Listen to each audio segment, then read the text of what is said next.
সুবহানাল্লাহ। এটা আদায় করাটাকে আল্লাহ ফরজ করে দিয়েছেন। আল্লাহ রাব্বুল আলামিন সূরা যারিয়াত আয়াত নাম্বার 19 আল্লাহ রাব্বুল আলামিন বলেন, قال الله تعالى وفي أموالهم حق للسائل والمحروم। সুবহানাল্লাহ।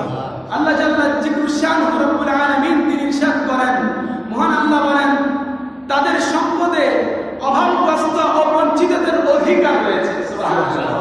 এই যে একটু আগেই বললাম, তাদের সম্পদ তার সম্পদ, যারা ধনবান যারা ধনাঢ্য তাদের সম্পদে আল্লাহ বলেন অভাবগ্রস্ত যারা রয়েছে, ক্ষতিগ্রস্ত যারা রয়েছে তাদের হক রয়েছে। সুবহানাল্লাহ। তাদের অধিকার রয়েছে। কে বলেন? আল্লাহ বলেন। পবিত্র কোরআনেই আল্লাহ বারংবার কি করছেন? ঘোষণা করে দিচ্ছেন, আমাদেরকে জানান দিয়ে দিচ্ছেন যে এটা তাদের হক। সুবহানাল্লাহ। আল্লাহ রাব্বুল আলামিন অন্যত্র আয়াতে আরো বলেন, ইয়া আইয়ুহাল্লাযীনা আমানু আনফিকু মিন তাইয়্যিবাতি মা কাসাবতুম ওয়া মিম্মা আখরাজনা লাকুম মিনাল আরদ। সুবহানাল্লাহ। আল্লাহ রাব্বুল আলামিন বলেন, ইয়া আইয়ুহাল্লাযীনা আমানু আনফিকু মিন তাইয়্যিবাতি মা কাসাবতুম ওয়া মিম্মা আখরাজনা লাকুম মিনাল আরদ। সুবহানাল্লাহ। আল্লাহ রাব্বুল আলামিন বলেন, হে ঈমানদারগণ, তোমরা তোমাদের পবিত্র উপার্জন থেকে, আল্লাহ এখানে ক্লিয়ার করে দিয়েছেন, আল্লাহ বলেন এই তোমাদের হারাম সম্পদ থেকে।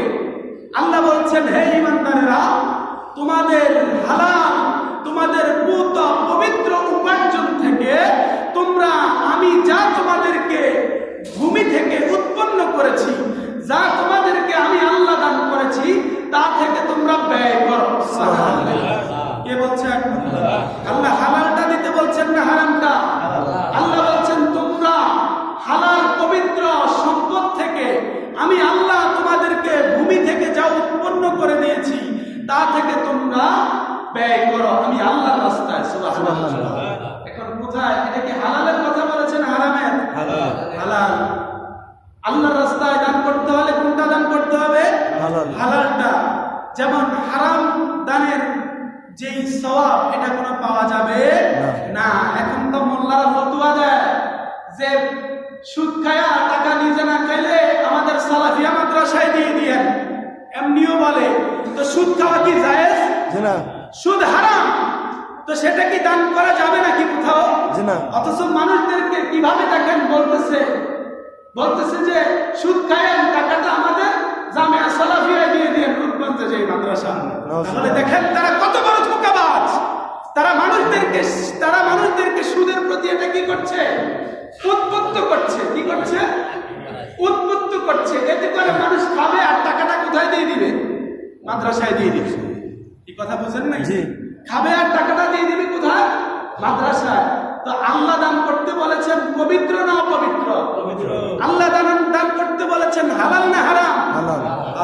আল্লাহ হেদায়েত দান করেছেন। আমিন। দেখেন আল্লাহ বলছেন তারাই সফলকাম। তারা কারা? আল্লাহ বলছেন قد أفلح المؤمنون الذين هم في صلاتهم خاشعون। আল্লাহ বলছেন তারাই সফলকাম যারা তাদের নামাজের প্রতি বিনয়ী। সুবহানাল্লাহ। যারা তাদের নামাজের প্রতি খুশু এর সাথে যারা নামাজ আদায় করে। তাছাড়াও আল্লাহ বলেন তারা যারা নামাজের প্রতি বিনয় নম্র, আল্লাহ বলেন তারাই সফলকাম। আল্লাহ আরো বলেন والذين هم عن اللغو معرضون والذين هم للزكاة فاعلون। আল্লাহ রাব্বুল আলামিন আরো বলছেন এবং যারা নিজেদের যাকাতটাকে যথাযথভাবে আদায় করে তারাও সফলকাম। সুবহানাল্লাহ। এবং যারা অনর্থক কথাবার্তা থেকে বিরত থাকে তারাই কি? সফলকাম। সুবহানাল্লাহ। তাহলে সফলকাম কারা? যারা যাকাত আদায় করে, নামাজের প্রতি বিনয় নম্র এবং যারা অনর্থক কথাবার্তা থেকে দূরে থাকে, বিরত থাকে। আল্লাহ বলেন তারাই সফল। সুবহানাল্লাহ।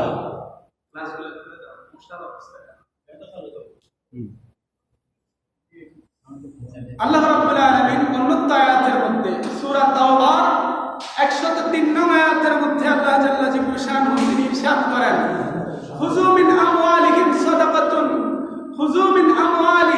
সাদাকাতান তুতাহহিরুহুম ওয়া তুযাক্কিরুহুম বিহা। সুবহানাল্লাহ।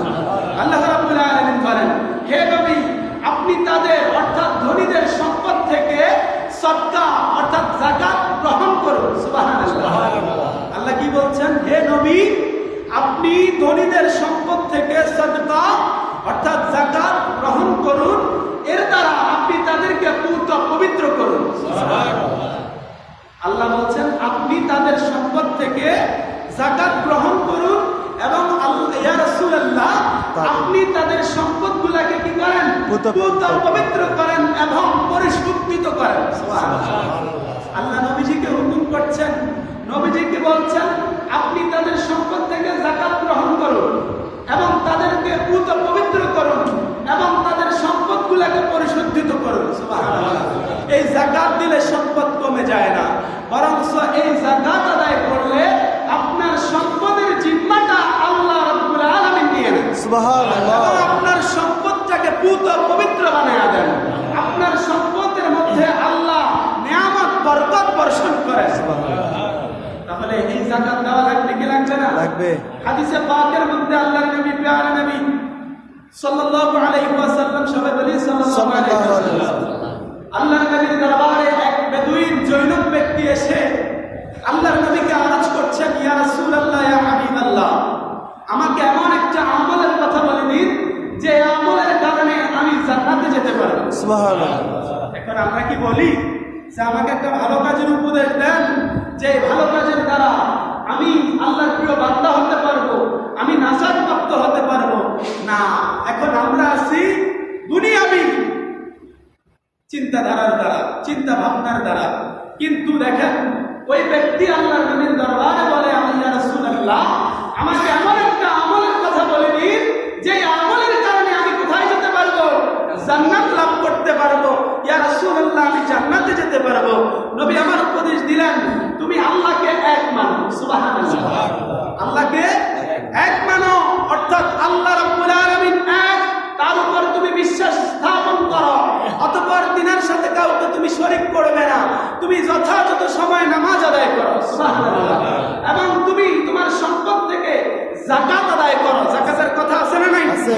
তুমি যাকাত আদায় করো এবং রমজান মাসের রোজাগুলা পালন করো। সুবহানাল্লাহ। এখন বর্তমানে এক ভণ্ড বলছে রোজা নাই, কি বলছে কি বলছে না? এরা হচ্ছে ভণ্ড, এরা ইসলামের ক্ষতিকারক, এরা হচ্ছে মুসলমানের মধ্যে বিবাদ সৃষ্টিকারী, এরা হচ্ছে জাহান্নামের কীট পতঙ্গ। কথা বলেন ঠিক কিনা? আল্লাহ রাব্বুল আলামিন রোজার কথা হাদিসে কোরআনে বলছে কি বলে নাই? এটা আমরা বলি রোজা, কিন্তু এটার নাম কি? সওম। এটার নাম কি? সিয়াম। এটার নাম সওম, মানে বিরত থাকা, মানে দূরে থাকা পানাহার থেকে, স্ত্রী সঙ্গম থেকে, যাবতীয় অন্যায় অপরাধ থেকে। আল্লাহ রাব্বুল আলামিন সওমের কথা হাদিসে কোরআনে বলছে কি বলে নাই? আল্লাহর নবী এই ব্যক্তিটাকে উপদেশ দিচ্ছেন যে তুমি রমজান মাসে, এটা কিন্তু এক মাস, এখানে ওই মগা বলতেছে আল্লাহ তো 30 দিনের কথা বলে নাই। তো এখন রমজান নামক একটা মাস আছে না নাই? আছে। 12 মাসের মধ্যে রমজান নামক একটা মাস আছে। আল্লাহ বলে নাই এই রমজান মাসে তুমি 15 দিন রাখো, তুমি 10 দিন রাখো, বরঞ্চ আল্লাহ বলছেন তুমি রমজান মাসে রোজা রাখো। এখন এই রমজান মাস বলতে পুরাটা মাস। তো আল্লাহ রাসূল বলছেন তুমি রমজান মাসের রোজাগুলা পালন করো। অতঃপর ওই ব্যক্তি আল্লাহর শপথ করে বলছেন, আল্লাহর শপথ, আমি এর থেকে কিছু কমও করব না, বেশিও করব না। সুবহানাল্লাহ।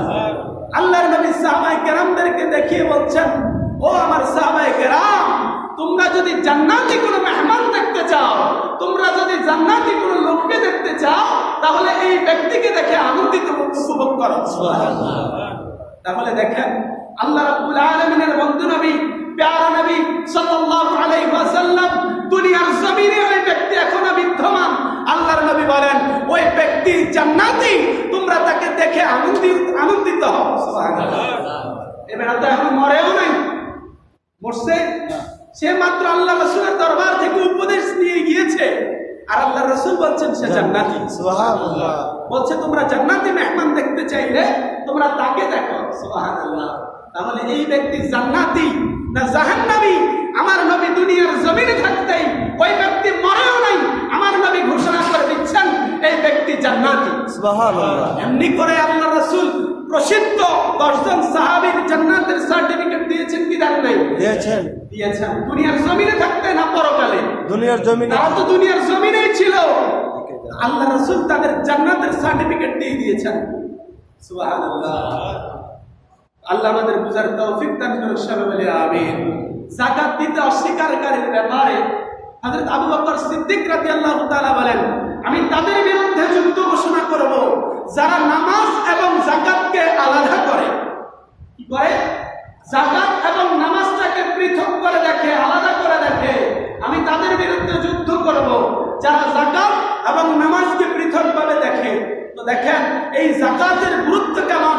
হযরত আবু বকর সিদ্দিক রাদিয়াল্লাহু তাআলা বলেন, আমি তাদের বিরুদ্ধে যুদ্ধ করব যারা যাকাত অনাদায়কারী, যারা যাকাত দিতে অস্বীকৃতি জানায়, যারা নামাজ এবং যাকাতকে আলাদা চোখে দেখে।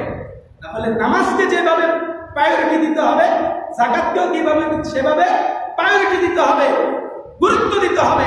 কেননা সেটাও ফরজ ইবাদত, এটাও ফরজ ইবাদত। নাকি এটা নফল ইবাদত? যাকাতটা কি ফরজ, যাকাতটা ফরজ। অতএব আদায়টা করতে হবে খুব চিন্তা ভাবনা করে। এখন আমাদের মধ্যে অনেক ধরনের ভুল বিরাজ করে, যার ফলে আমরা এখন সবাই দায় সেরে যাই। আমরা মনে করি আমার যাকাত দেওয়া লাগবে না, কেননা আমার 7.5 ভরি স্বর্ণ নাই। এই একটা অজুহাত দিয়ে বাংলাদেশের অধিকাংশ মানুষ, বলা যায় 90% মানুষই নিজের যাকাত ফরজ হয়ে আছে কিন্তু আদায় করছে না। কি যুক্তি দিয়ে? 7.5 ভরি স্বর্ণ নাই। আপনি বাংলাদেশের মধ্যে যারা বিত্তশালী তাদের হিসাব করতে গেলে অনায় শতে মনে হয় 10 জন পাবেন 5-7 ভরি স্বর্ণ আছে, কিংবা 40-50 ভরিও স্বর্ণ আছে। কিন্তু এমনও মধ্যবিত্ত পরিবার আছে যাদের ঘরে এখনো খোঁজ করলে 2-4 ভরি স্বর্ণ পাওয়া যাবে। কি পাওয়া যাবে না? আমি মনে হয় ভুল বললাম। আমাদের এই অঞ্চল হিসাব করলে মা বোনদের মনে হয় স্বর্ণ গয়না নাই। এখন আমরা বেঁচে যাই কিভাবে? আমার 7.5 ভরি নাই, সেজন্য আমি বেঁচে যাই। কিন্তু না, আমরা বর্তমানে কিছু আলেম নামে জালেম মানুষদেরকে ধোঁকাও দিচ্ছি, গরিবের হকটাকেও নষ্ট করছি, এবং সঠিকভাবে মানুষের মাঝে যাকাতের আলোচনাটাও করি না। এর পিছনে অনেকগুলা ষড়যন্ত্র কাজ করে, তা আমি বলতে আর চাচ্ছি না। এটার একটা লক্ষ্য করেন, যাকাতের ব্যাপারে আল্লাহ বলেন, আল্লাহ রাসূল বলেন 7.5 ভরি স্বর্ণ। খুব খেয়াল করবেন, কত ভরি স্বর্ণ? আপনারা একটু রেসপন্স করবেন। 7.5 ভরি স্বর্ণ অথবা 52.5 তোলা রূপ্য। এখানে কি অথবা শব্দ আছে না নাই? এখন আমার 7.5 ভরি স্বর্ণ নাই, কিন্তু আমার 52.5 তোলা রূপ্য আছে। বলতে পারেন কই, আমার মেয়ের গলায় 1 ভরি, বইয়ের দুপুরে 2 ভরি, এমনি করে হিসাব করলে 2-4 ভরি হবে। কিন্তু 52.5 তোলা রূপ্য তো হবে না। কিন্তু আল্লাহ রাসূল এটাও বলেছেন 7.5 ভরি স্বর্ণ অথবা 52.5 তোলা রূপা অথবা তার সমপরিমাণ অর্থ। এটা তো এখানে অথবা কি তার সমপরিমাণ অর্থ। যাকাত হয় রূপ্য, সোনা দানা এগুলোর উপর, সম্পদ অর্থাৎ নিসাব পরিমাণ সম্পদের উপর, নগদ অর্থের উপর, কাঁচামালের উপর, গবাদি পশুর উপর, কৃষি পণ্যের উপর। এখন স্বর্ণ নাই, রূপা নাই, কিন্তু সমপরিমাণ অর্থ তো আছে। সমপরিমাণ অর্থ আছে না নাই? আছে। কিন্তু আমরা সেটাকে 7.5 ভরির মধ্যে সীমাবদ্ধ করে আমরা গরিবের হকটাকে নষ্ট করে দিচ্ছি। অথচ আল্লাহ রাসূল বলেছেন, তোমরা গরিবের হক আদায়ের ক্ষেত্রে কমের দিকটাকে বিবেচনা করবে। কমের দিক কোনটা? রূপা। এখন আপনি রূপার যদি হিসাব করেন, বর্তমান বাজার দর হিসেবে যদি 1500 টাকা করে আপনি হিসাব করেন, বাজার দরে 1500 টাকা হিসাব করলেও 78,750 টাকা আসে। কত টাকা? 78,750 টাকা। 52.5 তোলার রূপ আপনার নাই, কিন্তু এ পরিমাণ অর্থ, এ পরিমাণ নগদ ক্যাশ টাকা, এ পরিমাণ নগদ অর্থ আপনার কাছে আছে। তাহলে এই টাকার যাকাত আপনাকে আদায় করতে হবে। এখন আমরা সেরে যাই কিভাবে? ওই যে বললাম 7.5 ভরি স্বর্ণ দিয়া সেরে যাচ্ছি। কিন্তু এই চালাকি কি আল্লাহর দরবারে কাজ হবে? এই চালাকি করে আল্লাহর দরবারে পার পাওয়া যাবে না। অনেকে রাগ করবে যে হুজুরের এখন যাকাতের কথা বইলা চাইছিলাম না দিতে, কিন্তু এখন তো হুজুরে দেওয়ায় আসবে। কিন্তু এটা আমি বলি না, এটা বলে কে? আল্লাহ। যাকাত আদায় করবেন, নিজের সম্পদ পবিত্র হবে। যাকাত আদায় করবেন, আল্লাহর প্রিয় বান্দাতে রূপান্তরিত হবেন, আল্লাহর প্রিয় বান্দা হবেন, রাসূলের খাঁটি উম্মতে পরিগণিত হবেন। সুবহানাল্লাহ। তাহলে যাকাত আদায় করতে হবে কি হবে না? যাকাত আদায় করতে হবে। এখন দেখেন, আমাদের সম্পদ যদি 1 বছর সমস্ত, আমি সংক্ষেপে বলি, আমি বিস্তারিত বলতে গেলে আমার 2টা বেজে যাবে। আমাদের সম্পদের আমরা হিসাব করবে নিসাব পরিমাণ সম্পদ।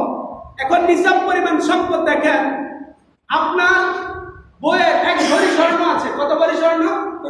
1 ভরি স্বর্ণ আছে। এখন বাজার দরে 1 ভরি স্বর্ণের দাম কত? মেবি 1,30,000 উপরে কিংবা 1,30,000। এখন রুপির হিসাব করলে আমাদের কত টাকা আসতেছে? 78,750 টাকা। তাহলে এখন আপনার 1 ভরির দাম 52 তোলা রূপার চাইতে কম না বেশি? কথা বলে না। আপনার 52 তোলা রূপার হিসাব করলে টাকা আসে 78,750 টাকা, কিন্তু 1 ভরি স্বর্ণের দামই আসতেছে 1,30,000। তাহলে আপনার রূপের দামের চাইতে বেশি না কম? বেশি। তাহলে এবার নিজের ব্রেনটাকে একটু খাটিয়ে দেখেন, আপনার রূপর চাইতেও 1 ভরি স্বর্ণের দাম বেশি। তাহলে 78,000 হলে যেখানে আপনাকে যাকাত আদায় করতে হচ্ছে, সেখানে 1 ভরি স্বর্ণের দাম 1,30,000। তাহলে যাকাত আদায় মনে হয় করতে হবে না? হবে না? হবে। কেন জানেন? যখন যাকাত ফরজ হয়েছে তখন স্বর্ণ এবং রূপের দাম সমপরিমাণ ছিল। কথাটা বুঝে না? যখন যাকাত ফরজ হয়েছে তখন স্বর্ণ এবং রূপের দাম ছিল কি? সমপরিমাণ। 52 তোলা স্বর্ণ দিয়ে, রূপ দিয়ে 7.5 ভরি কি করা যেত? স্বর্ণ কেনা যেত। অথবা 7.5 ভরি স্বর্ণ দিয়ে 52 তোলা রূপ কেনা যেত।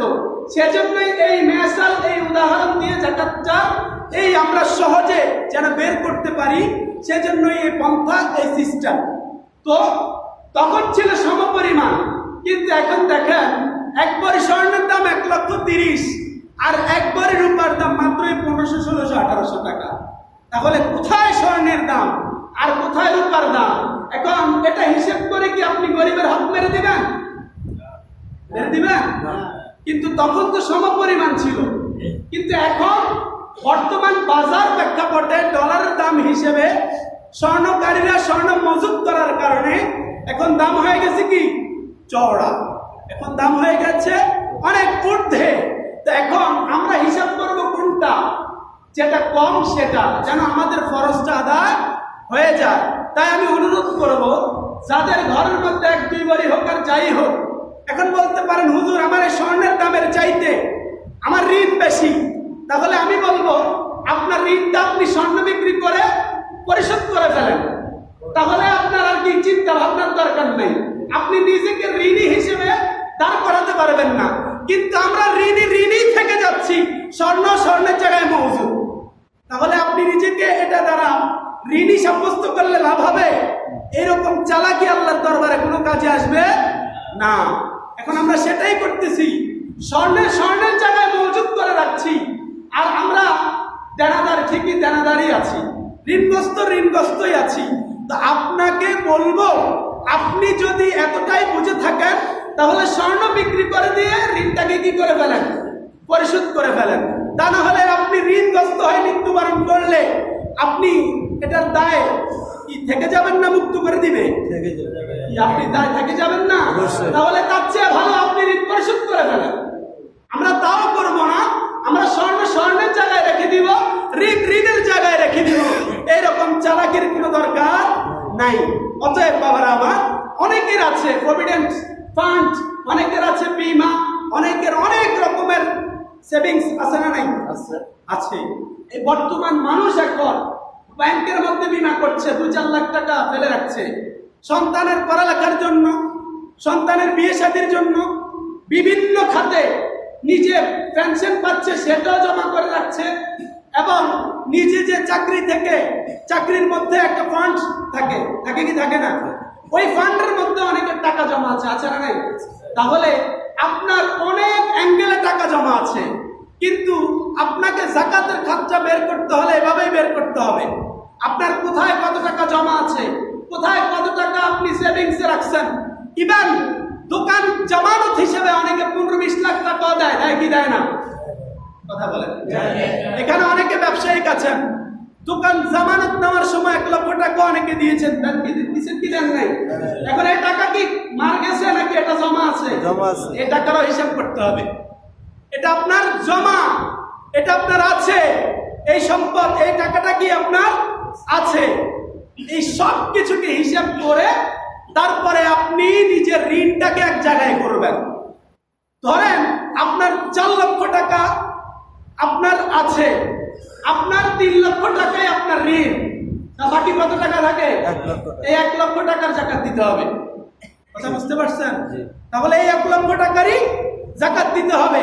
খুব সহজ, কিন্তু আমরা না দেওয়ার জন্য অনেক পন্থা বেছে নেই, অনেক রাস্তা খুঁজে নেই না দেওয়ার জন্য। আপনার লাখ টাকা হিসেব করলে 2.5 টাকা এটা বেশি কিছু, অর্থাৎ 2,500 টাকা। 1 লাখে কত? 2,500। এটা বেশি কিছু না। আপনি এটা দিয়ে দেওয়া মানে আপনার সম্পদটা কি হয়ে যাওয়া, পবিত্র হয়ে যাওয়া, গরিবের হকটা সে পেয়ে গেল। এবং আপনি গরিবের হকটা আদায় করার কারণে আপনি অনাদায়, জাকাত অনাদায়কারী হিসেবে সাব্যস্ত হবেন না, বরঞ্চ আপনি জাকাত আদায়কারী হিসেবে কি হবেন? আল্লাহর দরবারে পরিগণিত হবেন। আল্লাহর দরবারে নিজেকে জাকাত আদায়কারী হিসেবে দাঁড় করাতে পারবেন। আল্লাহ আমাদেরকে হেদায়েত দান করুন, সবাই বলি আমিন। এখন অনেকে আছে, আমরা বাড়ি গাড়ি আছে, আছে না নাই? এগুলার জাকাত নাই, বুঝে নিয়ে। বাড়ি গাড়ি, যানবাহন, কলকারখানা, এগুলার জাকাত নাই। তবে এগুলার মধ্যে উৎপাদিত যে পণ্য হতে পারে, সুতা, কাপড়, এগুলার একটা হিসেব করে এগুলার আবার একটা কি দিতে হবে, অংশ দান করতে হবে। আর বিশেষ করে কৃষি খাতে যদি কেউ সেচ ব্যবস্থা করে কৃষি কাজ করে, অর্থাৎ সেচের মাধ্যমে যদি কৃষি কাজ অর্থাৎ কৃষি পণ্য উৎপাদন করে, সেক্ষেত্রে 20 ভাগের 1 ভাগ, কত? 20 ভাগের 1 ভাগ। 20 ভাগের 1 ভাগ। আর যেটা প্রাকৃতিক ভাবে, অর্থাৎ যেটা কোনো সেচবিহীন যেটা উৎপাদিত হবে, সেই ফসলের 10 ভাগের 1 ভাগ। কয় ভাগের 1 ভাগ? 10 ভাগের 1 ভাগ। ফসলের ক্ষেত্রে 1 বছর অতিবাহিত হওয়া শর্ত নয়, বরঞ্চ ফসল যখন আপনার ঘরে উঠবে, যখন আপনি ফসল উঠবেন, ফসলটা আবার ঘরে উঠবে, ওই হিসাব করে আপনাকে ফসলের জাকাতটা আদায় করতে হবে। এটার বেলা 1 বছরের হিসাব নেই। কথা বুঝাইতে পারছি? এটার বেলা 1 বছরের হিসাব নাই। এবার আসেন, গরুর বেলায় 30টা যদি হয়, তাহলে একটা দিতে হবে। কয়টা গরু? একটা। এটা আপনি পালার উদ্দেশ্য হতে হবে, 1 বছর অতিবাহিত হতে হবে। এটাকে আপনি যদি 1 বছর ক্যারি করেন, এই গরু 30টা, কয়টা? 30টা গরুর জন্য একটা, 40টা ছাগলের জন্য একটা, 5টা ওটের জন্য একটা। সুবহানাল্লাহ। সবকিছু যদি পুঙ্খানুপুঙ্খভাবে বলতে চাই, অনেক সময়ের ব্যাপার। অতএব বাবার আমার সংক্ষেপে যেটা বলছি সেটা হচ্ছে, আমরা যদি 7.5 ভরি স্বর্ণ না থাকে, তাহলে আমরা রূপপুর হিসাব করব 52 তোলা রূপ্য। যদি সেটাও না থাকে, তাহলে আমরা তার সমপরিমাণ অর্থটাকে হিসেব করে যা আসে তাই আমরা জাকাত দিব। এবার আমার 1 বছর হিসাব করে যাই থাকে তারই আমরা কি দিব? জাকাত আদায় করব। তাহলে ইনশাআল্লাহ আমরা জাকাত আদায়কারী হিসেবে আল্লাহর দরবারে সাব্যস্ত হব। আল্লাহ আমাদেরকে সঠিকভাবে জাকাতগুলো আদায় করার তৌফিক দান করুন, সবাই বলি আমিন। জাকাত আদায়ের খাত 8টি। কয়টি? 8টি। এই জাকাত আদায়ের খাত 8টি। তার মধ্যে হচ্ছে প্রথমত আল্লাহ বলেন ফকির। এটা কোরআনুল কারীমের মধ্যে সূরা তাওবার 60 নং আয়াতের মধ্যেই আল্লাহ বিস্তারিত 8 জনের নাম, অর্থাৎ 8 প্রকারের শ্রেণীর নাম আল্লাহ উল্লেখ করে দিয়েছেন এই 8টা খাতের কথা। প্রথমত হচ্ছে ফকির, দ্বিতীয়ত হচ্ছে মিসকিন, তৃতীয়ত হচ্ছে যারা জাকাত আদায়ে নিযুক্ত কর্মচারী, চতুর্থত হচ্ছে মুসলিম, যারা নতুন মুসলমান হয়েছে, তাদের নতুন মুসলমান যারা হয়েছে তাদেরকেও আপনি আপনার জাকাতের খাতটা কি করতে পারবেন? দিতে পারবেন। পঞ্চমত হচ্ছে দাস মুক্তি, অর্থাৎ দাস মুক্তির জন্য যদি কোনো পণ লাগে, যদি কোনো অর্থ লাগে, সেক্ষেত্রে জাকাতের টাকা দিয়ে আপনি দাস মুক্ত করতে পারবেন। সপ্তম নাম্বার হচ্ছে, ষষ্ঠ নাম্বার হচ্ছে যারা ঋণগ্রস্ত। এটা একটু খেয়াল করেন, যারা ঋণগ্রস্ত তাদেরকেও জাকাতের অর্থটা দেওয়া যাবে। সুবহানাল্লাহ। এখন আপনার আশেপাশে অনেক ঋণগ্রস্ত আছে, যারা ঋণের বোঝায় নিজের সন্তানাদের মুখেও কি করতে পারে না, আহার তুলে দিতে পারে না, চলতে খুবই কষ্ট। আপনার যাকাত যদি ফরজ হয়ে থাকে, আপনার যাকাতের অর্থ থেকে ওই ঋণগ্রস্ত ব্যক্তিকে আপনি আপনার টাকাটা অর্থাৎ যাকাতটা দেওয়ার ফলে সে ব্যক্তি যেন ঋণ মুক্ত হতে পারে, ওই ব্যক্তিকেও কি দেওয়া যাবে, যাকাতের অর্থ প্রদান করা যাবে। আপনি অন্যদিক পরে দেখেন, আপনার নিকট আত্মীয়তম যারা আছে, প্রতিবেশী যারা আছে, তাদের মধ্যে আগে খোঁজ লাগান, তাদের মধ্যে কে আছে এতিম, কে আছে মিসকিন, কে আছে অভাবগ্রস্ত, কে আছে ঋণগ্রস্ত, তাদের খবর নেন, তারপরে তাদেরকে নিজের যাকাতের অর্থটা দান করেন। তাহলে সেটা আগে কি হবে, আল্লাহর কাছে বেশি প্রিয় হবে। অন্য কোথায় কোন জায়গায় কি আছে সেটা পরে দেখেন, আগে নিজের নিকটতম আত্মীয়, নিকটতম প্রতিবেশী, তাদের প্রতি আগে যত্ন নেন, তাদের প্রতি আগে খেয়াল রাখেন। অতঃপর আল্লাহর পথে ব্যয়, সেটা হতে পারে বিভিন্ন ক্ষেত্রে রাস্তাঘাট, কালভার্ট, এভাবে অনেক কিছু, অর্থাৎ যে আল্লাহর পথে ব্যয়, যেটাকে সদকায়ে জারিয়া বলা হয়। অতঃপর মুসাফির, মুসাফির ব্যক্তি, মুসাফির সে ব্যক্তি আল্লাহ রাব্বুল আলামিনের পৃথিবী ভ্রমণের উদ্দেশ্যে বের হয়েছে, এমত অবস্থায় অর্থ শূন্য হয়ে গেছে, ওই ব্যক্তিকেও আপনি যাকাতের অর্থটা প্রদান করতে পারবেন। এই হলো ৮ শ্রেণীর ব্যক্তি যাদেরকে যাকাত দেওয়া যাবে। এর বাহিরে অন্য ব্যক্তিদেরকে যাকাত দেওয়া যাবে না। যদি আপনি অসতর্কতার কারণে দিয়ে থাকেন, তাহলে আপনার যাকাতের প্রতি অসতর্কতা হওয়ার কারণে আপনার যাকাত আদায় তো হবেই না, বরঞ্চ গুনাহগার হবেন, বরঞ্চ গুনাহগার হবেন। তা না হলে আল্লাহ কেন আবার ৮ প্রকারের মানুষের কথা বলে দিলেন? যেন এই ৮ শ্রেণীর মানুষ পায়, বঞ্চিত হয়, সেজন্য তো আল্লাহ বলে নাই। আল্লাহ ক্লিয়ারলি ৮ শ্রেণীর কথা কি করে দিলেন, স্পষ্ট করে দিলেন, যেন এই ৮ শ্রেণীর মানুষ সঠিকভাবে তারা যাকাতটা পায়। আল্লাহ আমাদেরকে আদায় করার তৌফিক দান করে, সবাই বলে আমিন। যাকাত অনাদায়কারীর শাস্তি। আল্লাহ রাব্বুল আলামিন সূরা তাওবার 34-35 নং আয়াতের মধ্যে বলেন, ওয়াল্লাযীনা يكنزون الذهب والفضة ولا ينفقونها في سبيل الله فبشرهم بعذاب أليم। আল্লাহ রাব্বুল আলামিন বলেন, যারা সোনা রূপা সঞ্চয় করে রাখে, কি বলছেন আল্লাহ, যারা সোনা রূপা স্বর্ণ রূপা সঞ্চয় করে রাখে এবং আল্লাহর পথে ব্যয় করে না, আল্লাহ রাব্বুল আলামিন তাদের ব্যাপারে বলছেন, ইয়া রাসূলুল্লাহ, আপনি তাদেরকে সংবাদ দিয়ে দিন তাদেরকে বেদনাদায়ক শাস্তি। তাহলে আল্লাহ রাব্বুল আলামিন বলছেন, যারা সোনা রূপা, যারা এগুলাকে সঞ্চয় করে রাখে, এগুলার যাকাত আদায় করে না, যেসব স্বামীরা স্ত্রীদেরকে উদ্বুদ্ধ করে না, যেসব স্ত্রীরাও স্বামীদেরকে উদ্বুদ্ধ করে না যে যাকাতটা তো দেওয়া ফরজ, যাকাত আদায় করো, উভয় জানি এটা কি হবে, ভাগিদার হবে কি হবে না? কারণ স্বর্ণটা ব্যবহার করে স্ত্রী, কিন্তু ফিকহের ভাষায় এমনও রয়েছে স্ত্রীর যাকাত আদায় করবে, কিন্তু এখন স্ত্রী তো ইনকাম করে না, ইনকাম সোর্স নাই, তাহলে স্ত্রীটা আদায় করবে কে? তার স্বামী। কে আদায় করবে? তার স্বামী। তাহলে স্ত্রীরও দায়িত্ব স্বামীকে উদ্বুদ্ধ করা, স্বামীরও দায়িত্ব স্ত্রীকে কি করা? উদ্বুদ্ধ করা। উভয় মিলেমিশে পরামর্শ করে যাকাতটা যেন পুঙ্খানুপুঙ্খভাবে আদায় হয়, সেভাবেই ব্যবস্থা গ্রহণ করা। তা না হলে আল্লাহ কি বলছেন, যারা স্বর্ণ রূপা সঞ্চয় করে রাখে, যারা আল্লাহর রাস্তায় যারা ব্যয় করে না, যারা যাকাত আদায় করে না, ইয়া রাসূলুল্লাহ, আপনি তাদেরকে জানিয়ে দিন বেদনাদায়ক শাস্তি। তাহলে এটা কি শান্তি না শাস্তি? শাস্তি। এটা কি আরাম নাকি হারাম? মানে হারাম বলতে আমরা কি বুঝি? মানে শাস্তি, কঠোর কঠোর আযাব। অতঃপর আল্লাহ বলেন, ইয়াউমা ইউহমা আলাইহা ফি নারি জাহান্নামা في نار جهنم فتقوى بها جباههم وذنوبهم وظهورهم هذا ما كنزتم لأنفسكم فذوقوا ما كنتم تكنزون। আল্লাহ রাব্বুল আলামিন দেখেন কি বলে, সেই দিন, যেই দিন উত্তপ্ত করা হবে, যেই দিন উত্তপ্ত করা হবে জাহান্নামের আগুন। কাদের জন্য? ওই যে যারা সোনা রূপা সঞ্চয় করে রাখে, যাকাত আদায় করে না।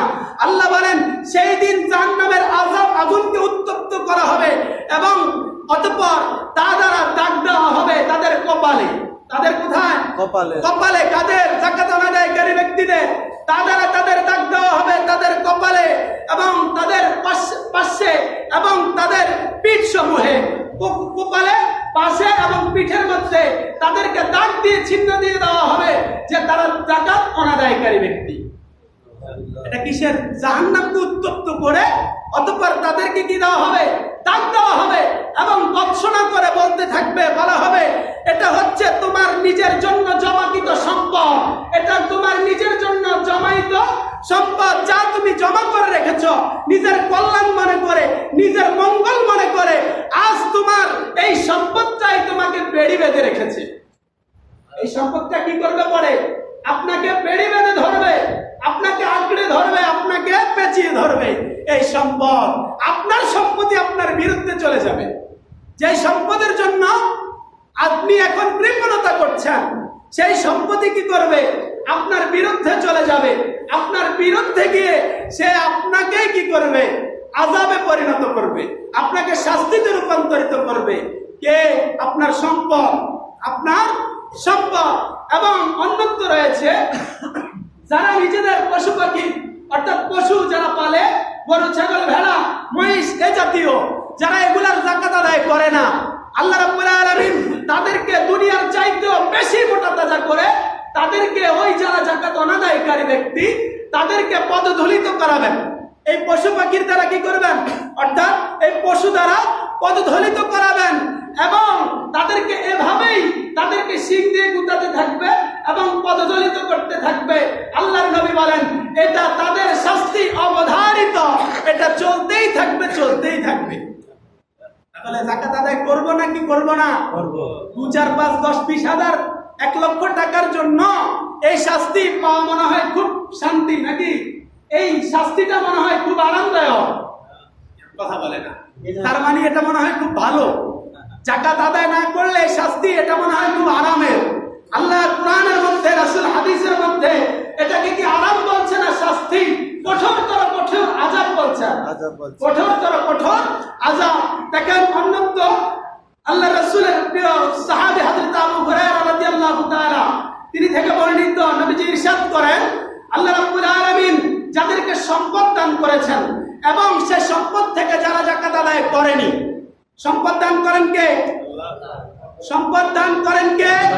আল্লাহ। তো আল্লাহর নবী বলছেন আল্লাহ যাকে সম্পদ দিয়েছেন কিন্তু সে সম্পদের যাকাত যথাযথভাবে আদায় করেনি, আদায় করে নাই, আল্লাহ তাদের ব্যাপারে বলেন কিয়ামতের দিন তার সম্পদ অর্থাৎ তার সম্পদে তার একটা মাথার মধ্যে 2টা অর্থাৎ সাপে পরিণত হবে। কিসে পরিণত হবে? সাপে পরিণত হবে। ওই সাপের উপরি ভাগের মধ্যে 2টা হলুদে দাগ থাকবে। কয়টা হলুদে দাগ? 2টা হলুদে দাগ থাকবে। 2 চক্ষু বিশিষ্ট উপরি ভাগের মধ্যে 2টা হলচে দাগ। বলা হয় সাপ ওই দিন তার মালিককে অর্থাৎ যে ব্যক্তির অধীনে সে ছিল ওই ব্যক্তিকে সে আঁকড়ে ধরবে। কি করে ধরবে? আঞ্জা দিয়ে ধরবে, অর্থাৎ তাকে পেঁচিয়ে ধরবে এবং মালিকের গলা চেপে ধরে ওই সম্পদ বলবে আমি তোমার ওই সম্পদ যা তুমি আমাকে সঞ্চয় করে রেখেছো। তাহলে সম্পদ কি বন্ধু হচ্ছে না শত্রু হচ্ছে? সম্পদ কি আমার আপনার উপকারে আসছে না অপকারে আসছে? সম্পদ কি এটা কাজে আসছে না পরকালে যাকাত না আদায়ের কারণে সেটা আমার আপনার শাস্তি স্বরূপ হচ্ছে? শাস্তি স্বরূপ কি বলছে? এটা আমি ওই সম্পদ যে সম্পদ তুমি দুনিয়ার জমিনের মধ্যে সঞ্চয় করে রেখেছো। অতঃপর তার সামনে আয়াত পাঠ করা হবে। আয়াতটা হচ্ছে আল্লাহ অনুগ্রহণ করে যে সম্পদ দান করেছেন সেই সম্পদ নিয়ে যারা কৃপণতা করে। এখন আমরা মূলত কৃপণতার বশবর্তী হয়ে যাকাতটা আদায় করি না, অথচ আল্লাহ বলেন তাদের সামনে, আল্লাহ রাসূল বলেন সেই দিন তাদের সামনে আয়াত পাঠ করা হবে আল্লাহ তাদেরকে যে সম্পদ দিয়েছেন সেই সম্পদ যারা কৃপণতা করে আল্লাহ রাব্বুল আলামিনের পথে ব্যয় করে নাই, তারা এই সম্পদটাকে নিজের কল্যাণকর মনে করেছে, যারা এই সম্পদটাকে নিজেদের মঙ্গলময় মনে করেছে, বরঞ্চ এই সম্পদ তাদের মঙ্গল নয়, বরঞ্চ এই সম্পদ তাদের কল্যাণকর নয়, বরঞ্চ এই সম্পদ তাদের জন্য ক্ষতিকর, তাদের জন্য ক্ষতিকর। অচিরেই কিয়ামতের দিন কৃপণতা করে সঞ্চিত সম্পদ তাদের গলায় বেড়ি হবে। কে বলছেন? আল্লাহ, আল্লাহ রাসূলই বলছেন। সুবহানাল্লাহ।